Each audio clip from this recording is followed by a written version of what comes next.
بسم الله الرحمن الرحيم لا حول ولا قوة إلا بالله العلي العظيم. أعوذ بالله السميع العليم من الشيطان الرجيم. بسم الله الرحمن الرحيم. وبه نستعين وهو خير معين.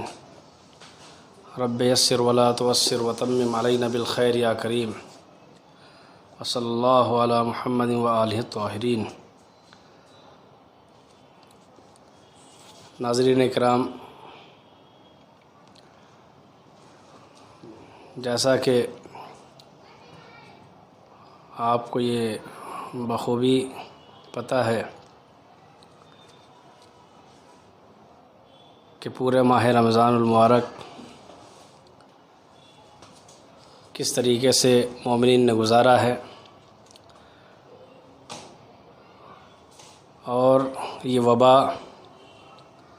کب تک رہے گی اس کا کسی کو سوائے خدا کے علم نہیں ہے. اور ہم سب اختتام ماہ مبارک رمضان پر اللہ سے دعا گو ہیں کہ پروردگار ہمیں اس بیماری اور اس بلا سے جلد از جلد نجات عنایت فرمائے. اور انشاءاللہ اللہ سے دعا یہ بھی کرتے ہیں کہ پروردگار اس ماہ مبارک رمضان کی جو سب مومنین کے اعمال ہیں اسے قبول فرمائے. اور اسی کے ساتھ ساتھ کچھ مسائل ہیں درپیش ہیں. مثلاً عید الفطر کی نماز کا مسئلہ ہے. چونکہ لاک ڈاؤن کی وجہ سے سرکاری حکم ہے کہ گھروں میں نماز ادا کی جائے، اپنی اپنی عبادتیں گھروں پہ کریں. لہٰذا مومنین کی خدمت میں نماز عید الفطر کے حوالے سے کچھ باتیں عرض کرنا ضروری سمجھتا ہوں. کہ دیکھیں، نماز عید الفطر کی نمازیں آپ پڑھیں گھروں پہ، چونکہ یہ نماز چاہے وہ نماز عید الفطر ہو یا عید الاضحیٰ ہو، یعنی عید قربان کی نماز ہو یا عید الفطر کی نماز ہو، یہ دونوں امام کے موجودگی میں یعنی حضور امام میں تو واجب ہیں، لیکن چونکہ غیبت کا زمانہ چل رہا ہے تو یہ نمازیں مستحب ہیں، جسے فرادہ بھی پڑھا جا سکتا ہے اور جماعت کے ساتھ بھی. چونکہ اب جماعت سے ممکن نہیں ہو پا رہا ہے، لہٰذا آپ حضرات گھروں میں پڑھیں، فرادہ پڑھیں. اور اس کا طریقہ جیسا کہ آپ جانتے ہیں کہ نیت یہی کریں گے، چونکہ خود پڑھ رہے ہیں لہٰذا آپ نیت کریں گے کہ میں نماز عید الفطر پڑھتا ہوں 2 رکعت قربتاً الی اللہ. اور اس نیت کے ساتھ ساتھ آپ جیسا کہ آپ جانتے ہیں کہ جب جماعت کے ساتھ پڑھی جاتی ہے یہ نماز، تو اس میں امام پہلی رکعت میں سورۃ الحمد کے بعد سورہ اعلیٰ یعنی سبح اسم ربک الاعلیٰ پڑھتا ہے، اور دوسری رکعت میں سورہ حمد کے بعد سورہ شمس کی تلاوت کرتا ہے امام.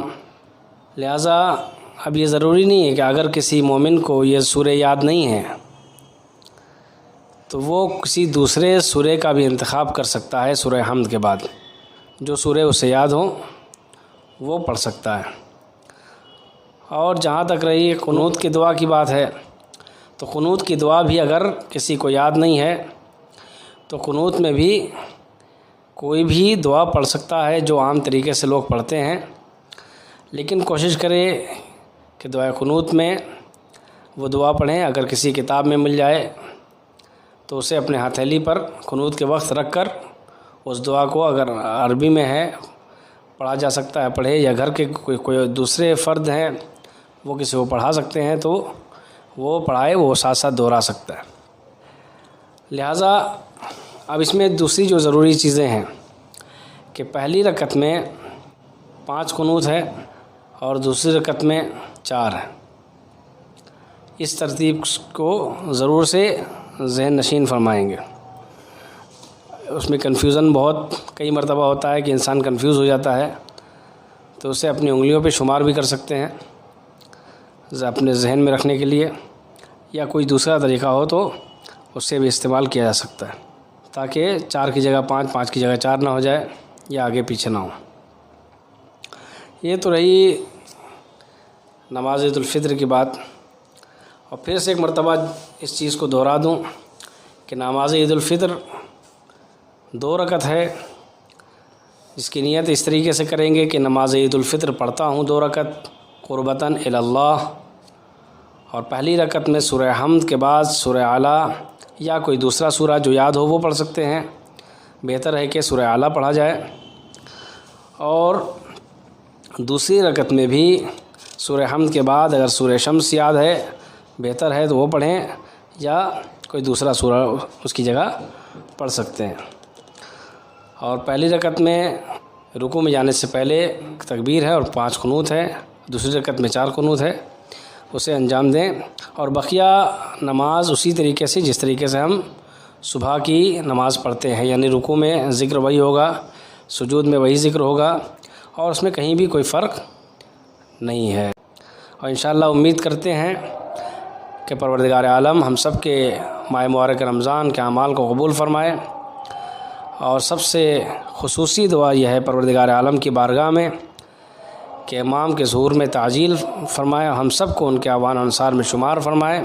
ربنا تقبل منا انک انت السمیع العلیم، والسلام علیکم ورحمۃ اللہ وبرکاتہ۔